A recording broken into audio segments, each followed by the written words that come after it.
15 साल पहले तक जेकेसीए का नाम 113 करोड़ के स्कैम और फेवरेटिज्म से जुड़ा हुआ था। प्लेयर्स के पास प्रॉपर ट्रैवलिंग किट्स तक नहीं हुआ करते थे, कोचिंग स्ट्रक्चर फ्रैगमेंटेड था, इंफ्रास्ट्रक्चर लिमिटेड था और फिर सिर्फ 4 साल में कहानी पूरी बदल कर हो गई। आज वही टीम मुंबई और कर्नाटक जैसी डोमेस्टिक हेवीवेट्स को हरा कर रणजी ट्रॉफी जीत चुकी है। ये सिर्फ एक स्पोर्टिंग राइज नहीं है दोस्तों, ये बिलीफ का कमबैक है। इसी ट्रांसफॉर्मेशन के सेंटर में दो नाम सबसे ज्यादा उभर कर सामने आते हैं, जय शाह और मिथुन मानस। 2 दशकों तक जेकेसीए का एडमिनिस्ट्रेशन फारूक अब्दुल्ला के लीडरशिप में रहा। साल 2015 में फॉर्मर क्रिकेटर्स माजिद डार और निसार अहमद खान ने जेएंडके हाई कोर्ट में पीआईएल फाइल की, जिसमें 2002 से 2012 के बीच बीसीसीआई फंड्स के एलिजेड मिसयूज का मुद्दा उठाया गया। कोर्ट ऑब्जर्वेशंस के मुताबिक लगभग 113 करोड़ रुपए की फाइनेंशियल इरेगुलरिटी सामने आई। साल 2011 के बाद ऑडिट्स पेंडिंग थे, गवर्नेंस वीक थी, स्ट्रक्चर अधूरा था, टैलेंट था लेकिन सिस्टम नहीं था। यह भी याद रखना जरूरी है कि जेएंडके क्रिकेट में पहले भी इंडिविजुअल्स ने सिंसियरली कंट्रीब्यूशन दिया था।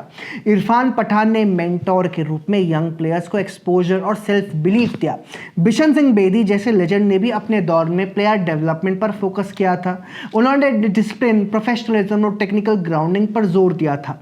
लेकिन जब एडमिनिस्ट्रेटिव फ्रेमवर्क वीक हो तो सबसे अच्छी इंटेंट भी नहीं होती। कोचिंग और मेंटरशिप तभी लॉन्ग टर्म इंपैक्ट डालते हैं जब गवर्नेंस स्टेबल हो और सिस्टम ट्रांसपेरेंट हो। मार्च 2021 में हाईकोर्ट ने बीसीसीआई को जेकेसीए का इंटरिम मैनेजमेंट टेक ओवर करने को डायरेक्ट किया और यहीं से रीबिल्डिंग शुरू हुई। इस रीबिल्डिंग का सबसे मीनिंगफुल एस्पेक्ट था टॉप लेवल सीरियसनेस। पहली बार ऐसा हुआ कि बीसीसीआई के सेक्रेटरी सिर्फ मुंबई ऑफिस में बैठकर ऑर्डर्स पास नहीं कर रहे थे। जय शाह अपनी पोजीशन के पहले बीसीसीआई सेक्रेटरी थे जो पर्सनली कश्मीर गए, ग्राउंड एडमिनिस्ट्रेशन देखी, एडमिनिस्ट्रेटर्स और प्लेयर्स से मिले और सीधा संवाद किया। उन्होंने क्लियर डायरेक्शन दिया कि फाइनेंशियल ट्रांसपेरेंसी रिस्टोर होगी, पेंडिंग ऑडिट्स कंप्लीट होंगे, प्रोफेशनल गवर्नेंस एस्टैब्लिश होगी और long term cricketing ecosystem build किया जाएगा। इससे भी ज्यादा इंपॉर्टेंट था एक मैसेज कि कश्मीर इंडियन क्रिकेट का पेरिफेरल हिस्सा नहीं है, वो उसका इंटीग्रल हिस्सा है। जब नेशनल लीडरशिप खुद ग्राउंड पर आकर कमिटमेंट दिखाती है तो सिर्फ स्ट्रक्चर नहीं बदलता, कॉन्फिडेंस भी बदलता है। एडमिनिस्ट्रेटर के रूप में मिथुन मानस को अपॉइंट किया गया। एक फॉर्मर क्रिकेटर मिथुन मानस, जो मतलब साथ साथ वो एक कश्मीरी पंडित भी हैं, इसलिए उनका कनेक्शन सिर्फ प्रोफेशनल लेवल पर नहीं, पर्सनल लेवल पर भी है। उन्होंने सिस्टम को बाहर से मैनेज नहीं किया, उन्होंने उसे अंदर से समझा और रिबिल्ड किया। हर डिस्ट्रिक्ट में स्ट्रक्चर्ड कैंप्स ऑर्गेनाइज हुए, अंडर 16 से सीनियर लेवल तक क्लियर पाथवे क्रिएट हुआ। 4 सालों में 40 से ज्यादा सर्टिफाइड कोच अपॉइंट किए गए। Long standing 8-8 regional quota system खत्म किया गया। मैसेज सीधा था, इस सिलेक्शन मेरिट पर होगा, इन्फ्लुएंस पर नहीं। इससे ड्रेसिंग रूम में एक नई एनर्जी आई। प्लेयर्स को लगा कि उनका सपना किसी रीजन, बैकग्राउंड या पॉलिटिक्स से बंधा हुआ नहीं है। जय शाह ने अपनी इंस्टीट्यूशनल बैकिंग और नेशनल लेवल अश्योरेंस दिया। मिथुन मानस ने उस बैकिंग को ग्रास रूट्स एग्जीक्यूशन में बदला।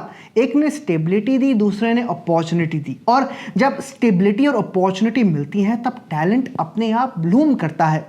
ब्रिगेडियर रिटायर्ड अनिल गुप्ता, अजय शर्मा, पारस डोगरा और माजिद डार जैसे लोगों ने भी ट्रांसपेरेंट एडमिनिस्ट्रेशन और स्ट्रक्चर्ड प्लानिंग में अपना योगदान दिया। ये कलेक्टिव एफर्ट था एक सिस्टम को दोबारा खड़ा करने का।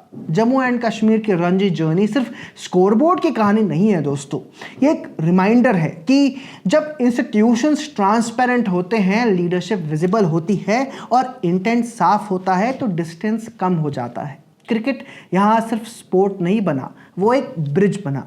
आज जेएंडके के प्लेयर्स जब मुंबई या बेंगलुरु के खिलाफ खड़े होते हैं तो वो अलग अलग रीजन्स के रिप्रेजेंटेटिव्स नहीं लगते, वो एक ही स्ट्रक्चर, एक ही सिस्टम और एक ही देश के क्रिकेटर्स लगते हैं। इस टर्न अराउंड में जय शाह का डायरेक्ट इन्वॉल्वमेंट और मिथुन मानस का ग्राउंडेड एग्जीक्यूशन सेंट्रल रहा। लेकिन सबसे बड़ा रिजल्ट ये है कि जेएंडके क्रिकेट ने अपनी पहचान और अपना विश्वास वापस पाया है। और जब विश्वास वापस आता है दोस्तों, तब सिर्फ टीम नहीं जीतती, एक पूरी की पूरी सोच जीतती है। बाकी आपका इस मुद्दे पर क्या कहना है, कमेंट सेक्शन में हमें ज़रूर बताएं।